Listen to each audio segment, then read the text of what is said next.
దేవుని కృపలో మీ అందరికీ వందనములు. అందరు బాగున్నారా?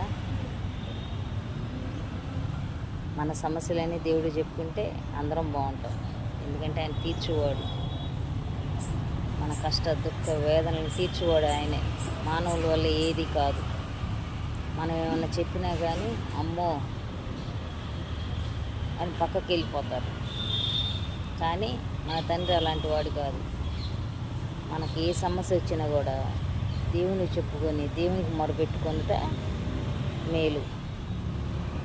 చిన్న కష్టమైన నష్టమైన వేదనైన బాధనైనా దేవునికి మొరపెట్టుకొని ప్రార్థన చేయించుకోవటం, కన్నీటి ప్రార్థన చేయట మంచిది.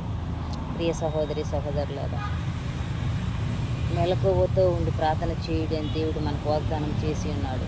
ఇదిగో నేను త్వరగా రానై ఉన్నాను, జాగ్రత్తగా ఉండమని చెప్తున్నాడు దేవుడు. మరవపోకండి. ఈ చిన్ని సందేశాన్ని మీరు ఆహ్వానిస్తారని ప్రేమతో మీ sister. Thank you Jesus, thank you lord. మీరు మీ కుటుంబాలు చల్లగా దేవుడి నీడలో నిండు నూరేళ్ళు వర్ధిల్లాలని దేవునికి ప్రార్థన చేయుచున్నాను. ఆమేన్.